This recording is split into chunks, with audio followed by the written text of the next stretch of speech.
balik lagi tadi ya, kita harus mendampingi ya anak-anak untuk mereka mengakses khususnya misalnya video-video atau website-website tertentu gitu. Sama jangan kebanyakan main HP. Sobat Gen Alpha jangan lupa tuh tadi Shalom bilang apa? Jangan banyak main HP.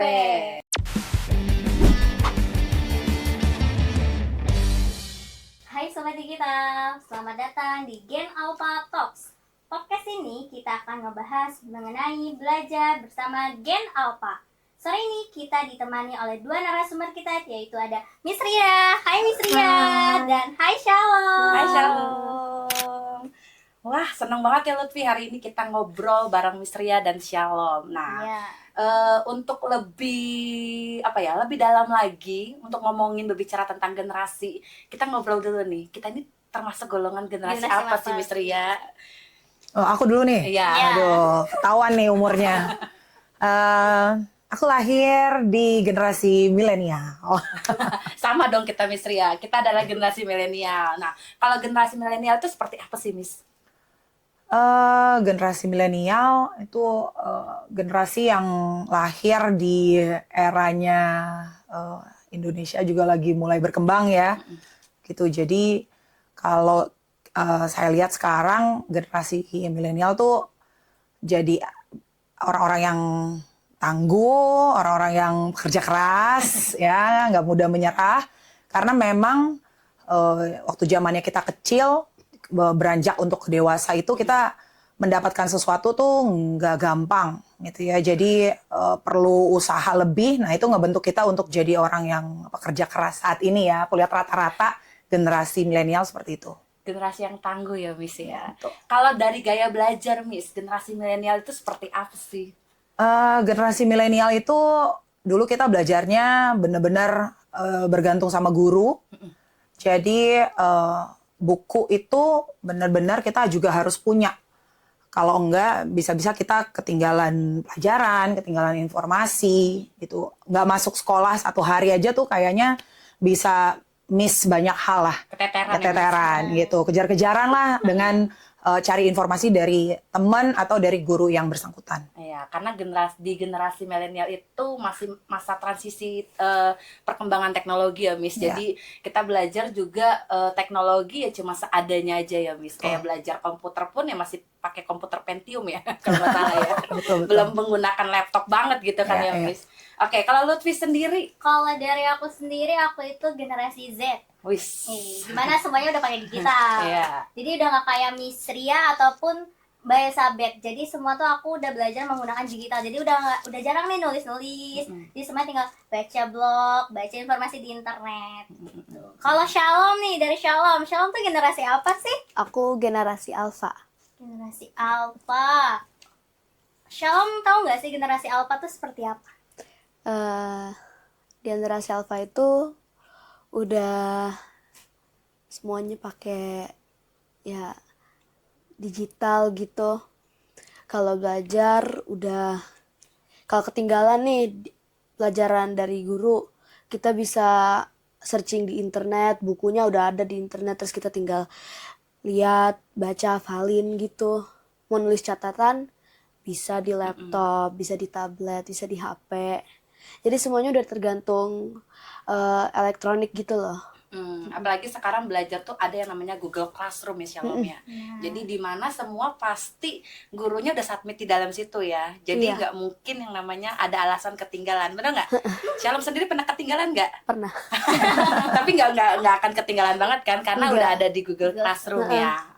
Oke, nah Shalom, kalau misalnya kamu bilang kamu adalah generasi Gen Alpha, di mana generasi yang sekarang serba digital. Nah, Shalom sendiri tahu nggak arti digital itu apa? Digital. Apa? Ya digital itu menurut aku kayak barang-barang yang udah ya kayak HP, ya kayak tablet, kayak laptop gitu. Ada internet gitu. Perkembangan teknologi Iya, ya. perkembangan jadi semua teknologi. itu sekarang udah menggunakan teknologi.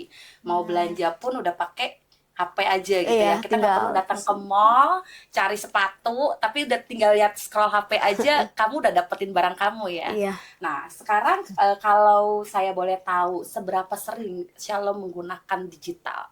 Mungkin dalam pembelajaran atau kesehariannya Shalom? Wow, itu kayaknya setiap hari kita ngeliat HP gitu. Jadi belajar ke sekolah aja aku bawa HP. Ya, terus di sekolah juga kan ada buku yang dari barang-barang elektroniknya kita gitu. Jadi belajar itu udah semuanya pakai ya barang-barang elektronik. Terus kalau untuk ya keseharian yang lain kayak aku kan suka gambar sama baca buku. Itu ya aku tinggal gambar di laptop, di tablet, baca buku tinggal searching di Google, buku apa yang aku mau baca. Gitu. Oke, berarti sering banget ya Shalom Sering menggunakan teknologi ya. Nah, kembali ke Miss Ria. Miss Ria, tadi Shalom bilang kan Shalom itu sering banget nih menggunakan teknologi. Tapi mungkin kalau yang saya lihat gitu ya Miss Ria, ada beberapa di luar sana itu realitanya nggak semua teknologi itu otomatis bikin anak jadi semangat belajar, Miss. Menurut betul, Miss Ria betul. gimana? Ya, setuju ya. Jadi teknologi itu kan sebenarnya tools, alat untuk membantu anak-anak belajar gitu. Nah, nggak semuanya anak-anak yang terpapar sama teknologi, khususnya di Gen Alpha saat ini, mereka itu jadi tambah semangat belajar. Apalagi kalau penggunaan teknologinya tuh nggak terarah ya, nggak diatur, terus nggak ada border, nggak ada pembatasan lah untuk mereka menggunakan teknologi. Di lain halnya juga kalau misalnya orang tuanya sibuk gitu ya, nggak bisa jagain atau nggak bisa kasih penjelasan batasan-batasan yang mereka harus pahami dalam penggunaan teknologi. Jadi ya bukannya bikin jadi semangat belajar atau itu bisa jadi tools mereka belajar, tapi malah kebablasan. Bisa jadi terlalu jauh penggunaan teknologinya, malah ketinggalan pelajarannya gitu. Jadi banyak peralihan malah bukan ke pembelajaran tapi Betul, ke yang lain gitu betul, ya. Miss betul. Ria, ya. Kalau menurut Shalom nih, kalau dengar kata belajar itu tuh seperti apa Shalom? Belajar gitu ya, dengerin apa yang guru itu ceritain, kayak apa yang gurunya ngajar.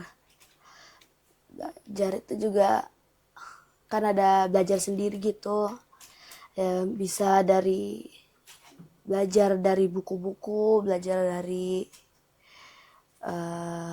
sumber-sumber internet gitu, dari nonton video juga bisa belajar. Kalau Shalom lebih nyaman belajar di sekolah apa belajar lewat platform seperti YouTube, TikTok, dan lain-lain? Kalau aku sih lebih di sekolah sih. Kenapa bisa lebih nyaman di sekolah daripada lewat? Soalnya Karena kamu kan digital nih. Kak, di sekolah sih tetap aja pakai digital juga, tapi kalau sendiri gitu susah nyarinya, kayak akan ada berapa link gitu. Terus dua-duanya beda, jadi yang mana yang benar, harus cari yang paling banyak yang mana yang itu yang benar. Berarti kamu masih butuh Arahan ya. dari guru Iya. ya. Oke. Berarti untuk walaupun di era digital ini dan kamu belajar lewat digital, kamu masih perlu bimbingan dari seorang guru. Iya. Wow, tepuk tangan dulu kita. Aku dibutuhkan ya ternyata. Iya, ternyata peran guru tuh masih dibutuhkan, Miss Ria. Walaupun di era digital ini. Betul, betul. Nah, sekarang Miss Ria, kalau menurut Miss Ria nih, zaman sekarang ini di generasi yang saat ini memang pembelajaran sekarang serba digital gitu ya. Banyak teknologi-teknologi yang muncul, platform-platform pelajaran yang muncul gitu ya. Dan menurut Miss Ria, apakah pendekatan belajar tradisional masih relevan atau memang harus total berubah untuk masuk dalam generasi atau di era digital ini, Miss? Ya, tadi kan Gen Alpha udah ngomong ya bahwa mereka tetap membutuhkan pendampingan ataupun arahan dari seorang guru ataupun orang tua dalam proses pembelajaran. Jadi memang nggak bisa sepenuhnya kita serahkan kepada teknologi. Ya balik lagi seperti yang tadi statement saya sampaikan bahwa teknologi itu tools, alat untuk membantu mereka lebih lagi mendapatkan informasi-informasi baru dalam proses pembelajaran. Jadi nggak bisa sepenuhnya kita ubah dari tatap muka menjadi pure misalkan kita bilang Google Meet atau Zoom gitu ya, secara digital ketemu jarak jauh.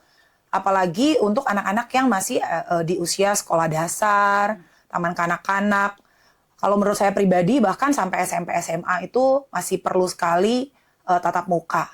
Nah, beda hal nanti kalau udah misalnya lebih ke jenjang yang lebih tinggi ya di dunia perkuliahan, mungkin sudah lebih besar tanggung jawabnya. Jadi itu boleh mulai dicoba lah gitu. Jadi nggak bisa sepenuhnya kita serahkan pada teknologi, Kak Elis gitu.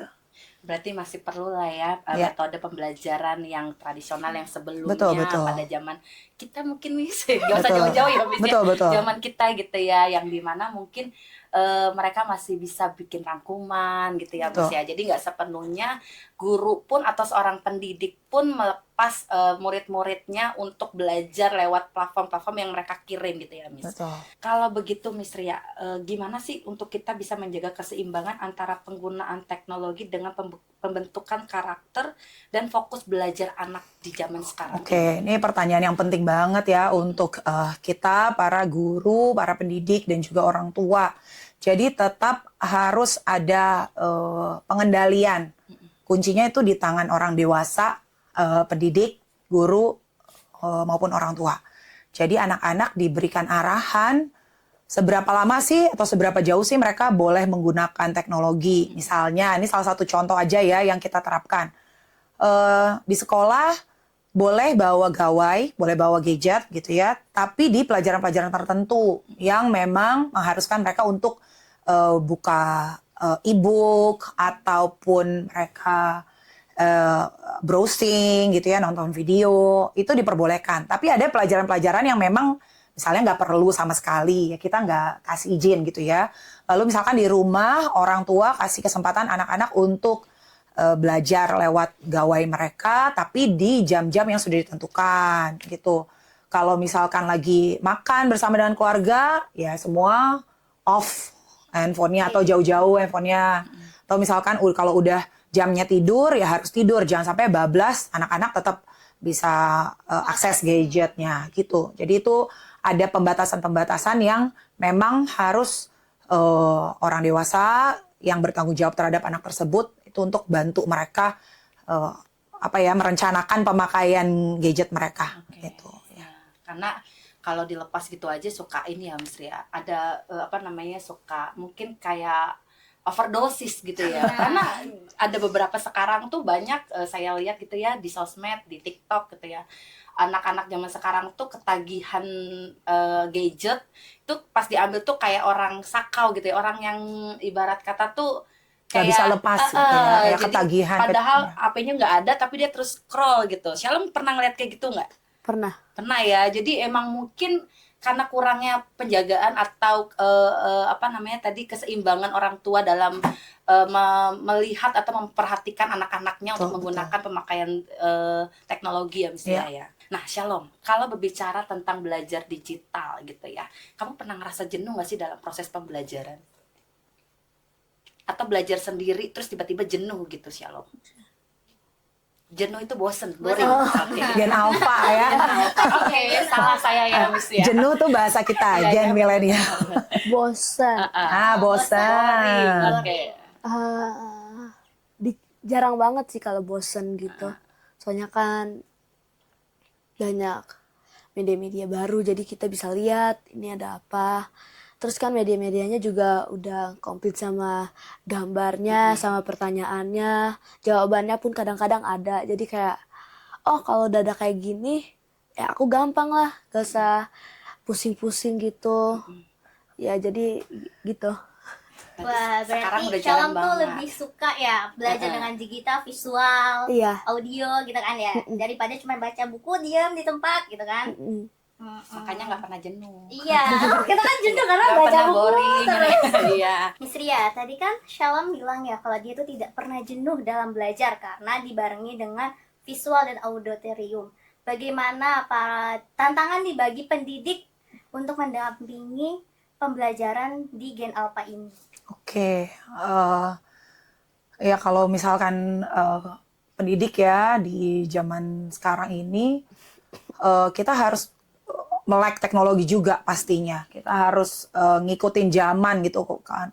Karena memang kita hidup di zaman-zaman yang transisi ya, antara yang tadinya semuanya serba manual, serba tradisional, terus beralih ke teknologi, terus plus kita harus ngajar lagi, terus kita harus menjadi contoh bagi mereka para Gen Alpha ini. Jadi menurut saya ya tantangannya kita harus juga ikutin perkembangan zaman, perkembangan teknologi. Guru itu dan pendidik itu, orang tua juga nggak boleh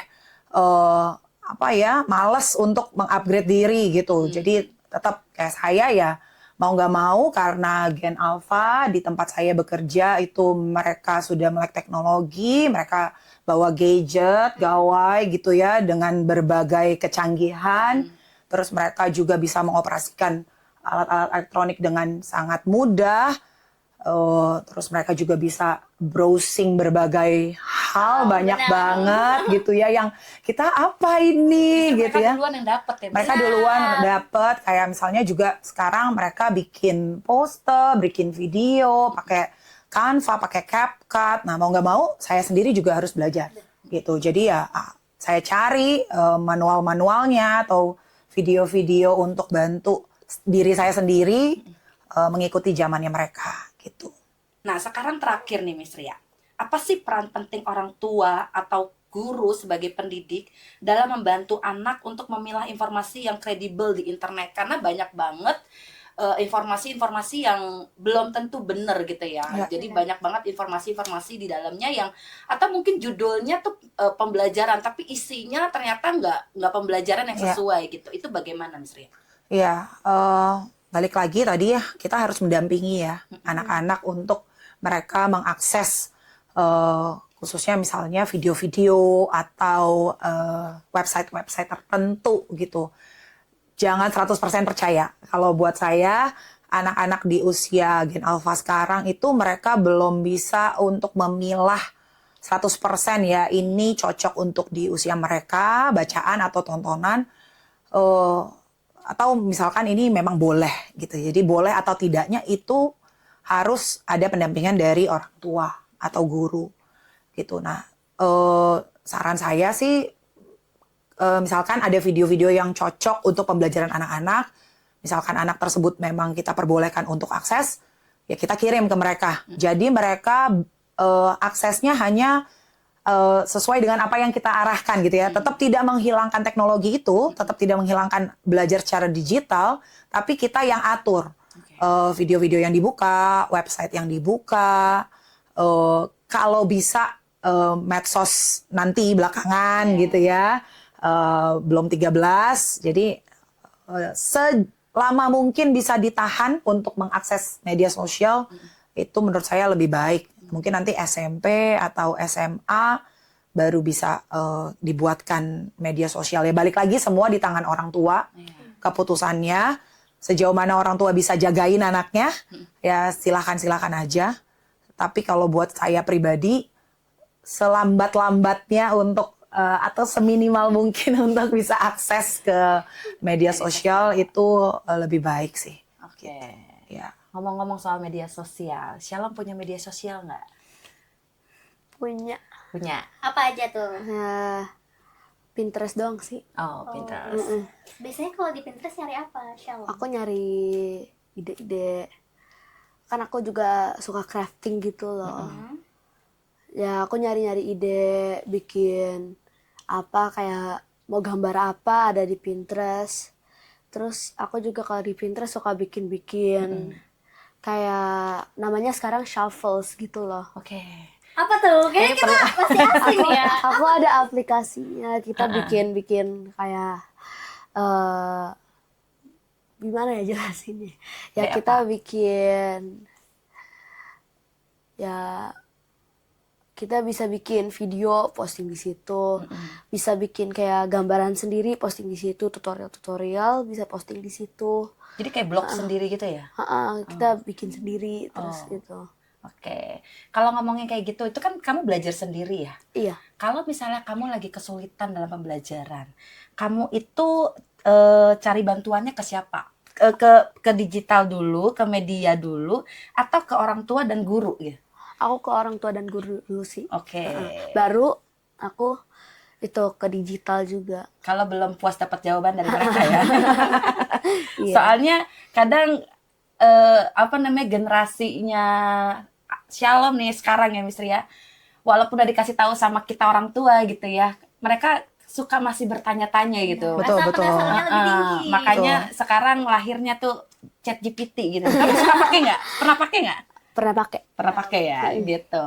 Oke, sekarang terakhir nih Shalom. Ini pertanyaan yang Shalom mungkin agak mikir sedikit ya. Nah, kalau boleh milih Shalom, untuk cara belajar mewakili generasi Gen Alpha di luar sana gitu ya. Untuk kedepannya, kamu itu mau kayak gimana sih?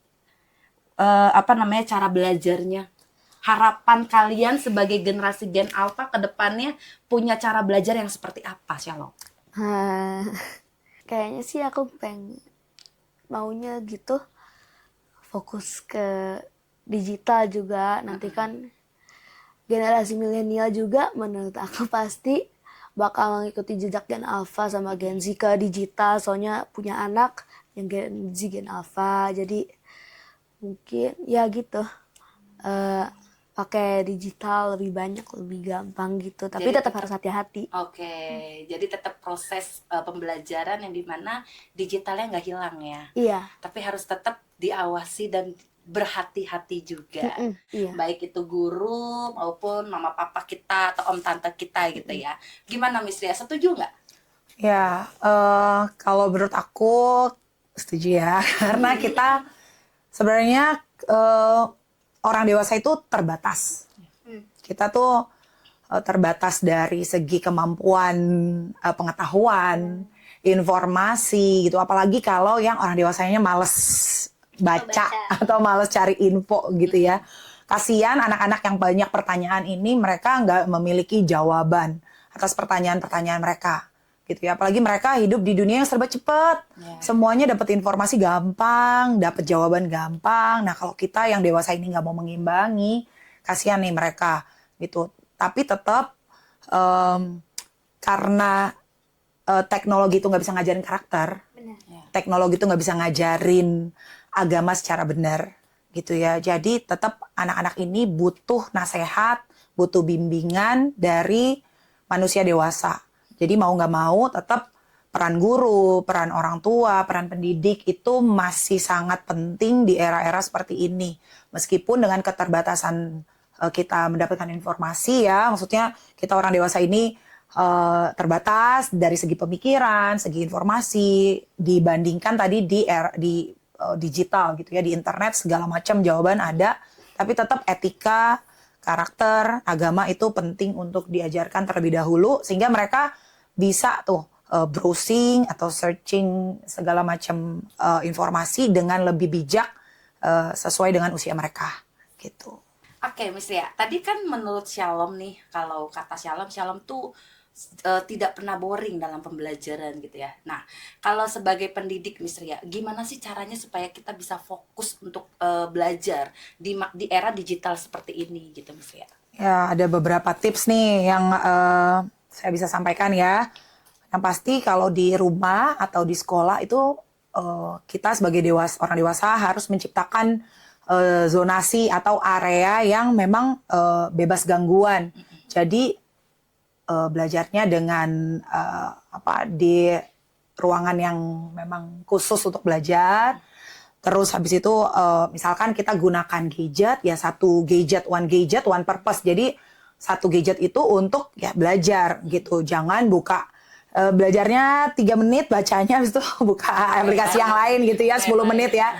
Itu jauh dari proses pembelajaran. Tapi kita harus bisa ciptakan zonasi bebas gangguan ya. Lalu kita juga mengatur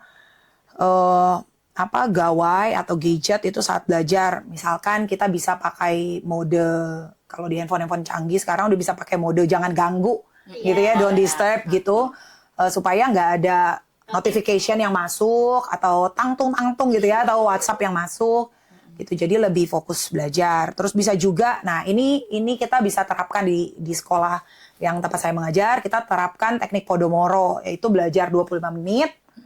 Habis itu 5 menit break. Oke. Habis itu belajar lagi 25 menit, 5 menit break. Itu membantu anak-anak untuk fokus lebih panjang. Nanti durasinya bisa lebih panjang lagi dari 25 menit, nanti bisa sampai ke 45 menit. Seperti itu. Mungkin ini yang bisa diterapkan yang gampang diterapkan ya, bisa di rumah, bisa di sekolah. Tapi kalau misalnya itu, misalnya udah kasih tips nih, Ya. dengan beberapa tips tadi.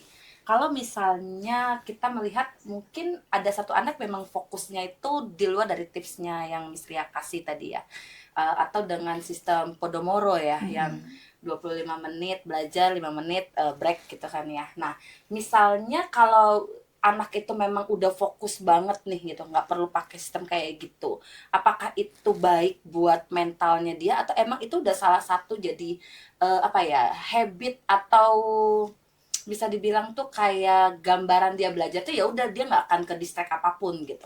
Ya, apapun yang berlebihan pasti nggak baik ya. Oke. Gitu. Jadi belajar kebanyakan juga nggak baik gitu. Jadi jangan senang dengan kalau misalnya kita di sekolah atau di rumah dengan anak-anak yang memang maunya belajar terus malah nggak mau break gitu ya, atau nggak mau main. Nah itu tanda tanya besar buat si pendidik gitu. Kenapa? Ini ada apa? Karena kita juga harus seimbang. Anak-anak harus pintar, betul. Di era sekarang kita harus pintar ya, harus cerdik.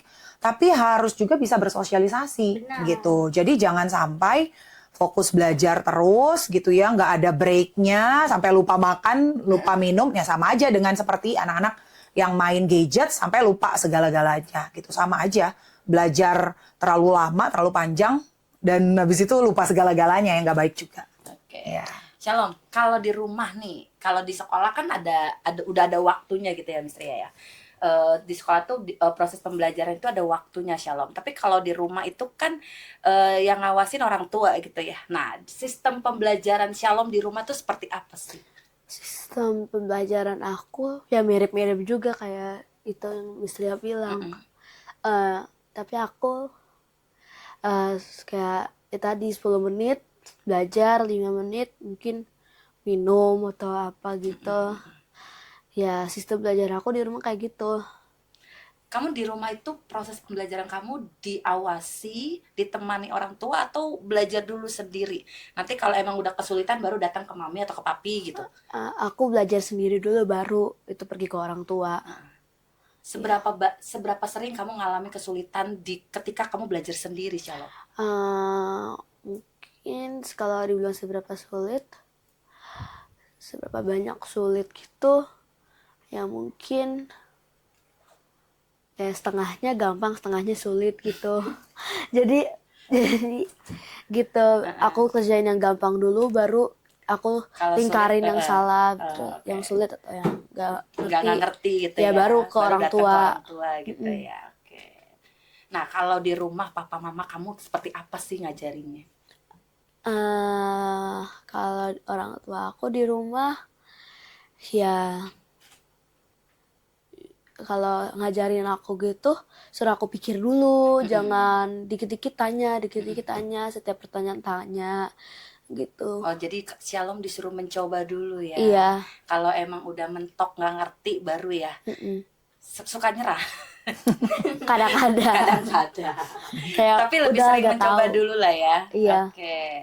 Nah, Shalom, mau ada titip pesan nggak buat teman-teman kamu di luar sana yang generasi Gen Alpha untuk punya belajar yang serius tapi santai? Pesan kayak gimana pesan? Pesan gitu buat Pesan. teman-teman di luar sana, tetap belajar walaupun kita bebas menggunakan digital, tapi harus tetap positif, atau seperti apa gitu pesannya Shalom buat teman-teman? Mungkin jangan dikit-dikit ngeliat Google, dikit-dikit ngeliat media sosial, kan bisa juga biar pemikirannya juga tinggi gitu. Mereka mikir sendiri dulu, baru kalau just itu untuk make sure gitu loh. Oke. Jadi lihat media sosial habis itu pikir-pikir sendiri dulu. Jadi kalau benar ya berarti udah bisa, kalau belum ya benerin salahnya gitu. Sama jangan kebanyakan main HP. Oke. Ya, sobat Gen Alpha jangan lupa tuh tadi Shalom bilang apa? Jangan banyak main HP. Aku sih juga masih coba Mengurangi ya? mengurangi. Oke. Nah, berarti pesan dari Shalom adalah bahwa kita sebagai generasi Gen Alpha jangan sedikit-sedikit cari informasi lewat digital dulu. Kalau bisa gitu ya, kita bantuan dengan orang tua yang ada di sekitar kita ya. Terakhir nih Miss Ria, ini beneran terakhir. Pesan Miss Ria buat orang tua dan pendidik di luar sana untuk mendampingi dalam proses pembelajaran generasi sekarang ini Miss Ria. Ya, untuk orang tua, tenaga pengajar, pendidik, guru-guru yang ada di seluruh Indonesia ya, tetap semangat di era sekarang ini, di era digital. Peran kita tidak akan pernah tergantikan. Jangan khawatir, tapi tetap semangat untuk terus mengupgrade diri, untuk terus belajar, dan kita bisa jagain anak-anak kita, Gen Alpha ini, sesuai dengan etika dan moral yang ada gitu. Jadi terus semangat ya untuk kita semua. Oke, boleh tepuk tangan dulu buat kita semua. Benar tadi apa kata Miss Ria ya kan? Ada 3 pilar yang tidak bisa digantikan oleh AI, itu seperti agama, karakter, dan etika yang dimana harus diajarkan oleh pendidik maupun orang tua. Untuk itu, kita sebagai orang tua, sebagai pengajar, sebagai pendidik, mari terus temani atau dampingi generasi kita dalam proses pembelajaran. Oke teman-teman, sampai sini perbincangan kita bersama Shalom dan Miss Ria dalam belajar serius tapi santai di era digital. Sampai ketemu lagi dalam podcast kita selanjutnya. Bye! Semoga bermanfaat.